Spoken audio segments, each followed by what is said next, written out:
Oke ya, ini masih berkaitan dengan masa lalu sang penyair, sang penulis kitab Burdah Imam Muhammad Al-Busiri.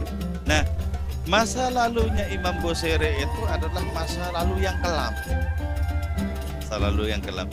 Padahal untuk ukuran kita bersama, mungkin masa lalu yang biasa itu. Biasa. Sama sekali tidak kita sesali. Orang misalnya seperti Gus Mus, wah angel banget untuk kita temukan di situ adanya status yang sia-sia. Angel banget. Semua statusnya itu berguna dan bermakna, bermanfaat untuk bangsa ini, untuk banyak masyarakat, banyak umat itu.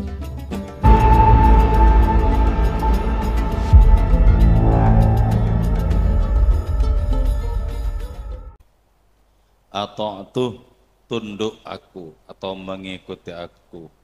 Wayyasiba terhadap kesesatan di masa silam. Fil halata ini di dalam dua hal itu. Apa dua hal itu? Pertama, puisi-puisi untuk memuji para raja demi adanya keinginan untuk mendapatkan materi. Yang kedua adalah berkhidmat atau berbakti kepada para raja dengan adanya niatan yang sama. Wa ma hasaltu, dan tidaklah menghasilkan aku illa alal atham, kecuali atas dosa-dosa, wan nadami, dan penyesalan. Oke ya, ini masih berkaitan dengan masa lalu sang penyair, sang penulis kitab Burdah Imam Muhammad Al-Busiri. Bagi beliau, masa lalu yang dikendalikan oleh dua hal itu tak lain adalah kesesatan. Puisi-puisi beliau untuk memuji para raja demi mendapatkan martabat dan uang, atau khidmat beliau kepada para raja, itu dihitung oleh beliau sendiri sebagai kesesatan. Maka karena itu tidak boleh tidak, harus ditebus. Wa ma hasaltu ila alal athami wan nadami, dan saya tidak mendapatkan apapun dari dua hal itu kecuali mendapatkan dosa-dosa dan penyesalan. Oke, baik ya. Allah itu menciptakan waktu untuk kita semua terdiri dari tiga, yaitu kekinian kita, kesekarangan kita, masa depan, dan masa lalu. Nah, masa depan dan masa lalu bagi para penyair sufi, utamanya bagi Imam Busiri setelah pertaubatan beliau, itu tak lain sesungguhnya hanyalah merupakan ilusi. Di masa depan dan masa lalu sama-sama tidak nyata, sama-sama merupakan ilusi. Yang paling nyata adalah detik kekinian. Maka karena itu As-Sufi Ibnul Waqtih, seorang sufi itu adalah anak dari kekiniannya.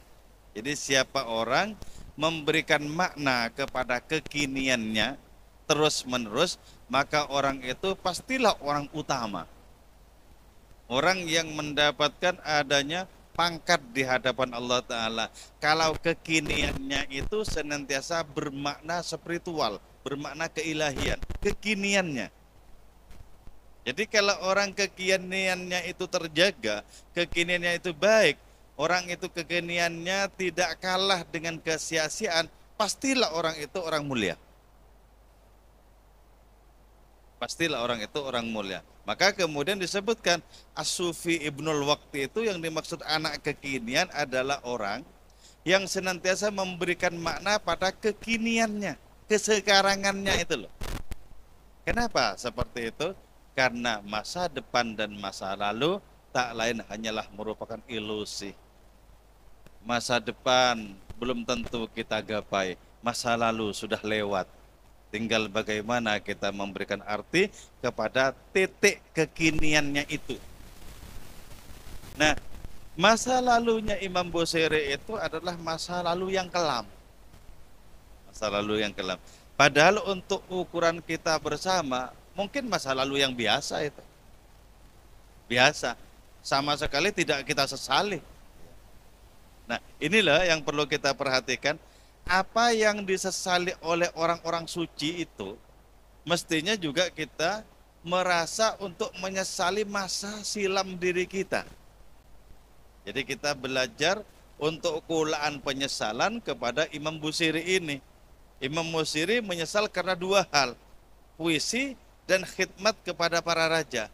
Nah, kalau ada yang serupa seperti itu pada diri kita, maka sungguh perlu kita sesali juga. Jadi kita belajar sebagaimana Imam Busiri itu, kita sesali juga masa lalu itu. Dan ternyata kalau kita simak masa lalu kita masing-masing, maka tentu saja bukan hanya seperti itu, bisa lebih parah dari hal yang seperti itu. Jadi kita sesali. Nah, kuatnya penyesalan itu akan berbanding lurus dengan kuatnya rohani diri kita. Jadi semakin kita menyesal dengan sungguh-sungguh, maka berarti keburukan-keburukan, kesia-siaan itu tidak akan terulangi. Begitu. Tapi ketika penyesalan kita cuman penyesalan yang sangat sementara, maka efeknya adalah ketika penyesalan itu hilang, karena itu kemudian masa lalunya itu kekiniannya. Coba betapa sering terjadi misalnya. Kita mendengarkan kabar bahwa teman ini, kawan itu wafat, meninggal. Kita kemudian merasa mungkin sebentar lagi adalah saya. Mungkin merasa seperti itu. Muncul kemudian penyesalan, pendekatan kepada Allah. Nanti 1, 2, 3 sampai seminggu ke depan hilang itu. Hilang, penyesalan itu hilang. Maka otomatis tidak akan bertahan lama dalam diri kita adanya pertobatan itu sendiri. Tidak akan pernah bertahan lama. Jadi betapa sesungguhnya bertahan lamanya pertobatan itu jelas merupakan karunia dari Allah Ta'ala kepada diri kita. Jadi karena itu orang-orang terpilih itu oleh Allah Subhanahu wa Ta'ala di pelupuk mata batin mereka dibikin terang itu. Wafatnya siapa, wafatnya siapa, wafatnya siapa, dibikin terang benderang. Agar apa? Agar tidak kembali kepada masa silam yang sia-sia. Dibikin terang. Karena dibikin terang, maka otomatis berbanding lurus dengan tingkah lakunya, berbanding lurus dengan perbuatan-perbuatannya yang semakin lama semakin menjadi baik. Terus makin baik, makin baik, makin baik, makin baik begitu. Jadi karena itu ya, kalau kita ingin menyaksikan orang apakah di masa tuanya baik atau tidak, itu tinggal lihat pembicaraannya seperti apa, perilakunya seperti apa. Yang dilihat saja. Apakah orang itu masih bergelimang dalam kesia-siaan, tinggal dilihat di situ juga. Jadi kalau zaman sekarang itu kan mudah untuk bisa melihat orang-orang yang aktif di medsos misalnya ya tinggal kita lihat statusnya apa, itu kan kita lihat di situ. Orang misalnya seperti Gusmus, wah angel banget untuk kita temukan di situ adanya status yang sia-sia. Angel banget. Semua statusnya itu berguna dan bermakna, bermanfaat untuk bangsa ini, untuk banyak masyarakat, banyak umat itu loh. Wah, acung tangan toh kita. Nah itu loh ya. Nah gitu loh maksudku. Kenapa seperti itu? Karena penyesalan kepada masa silamnya yang mungkin ada itu senantiasa kukuh di dalam batinnya.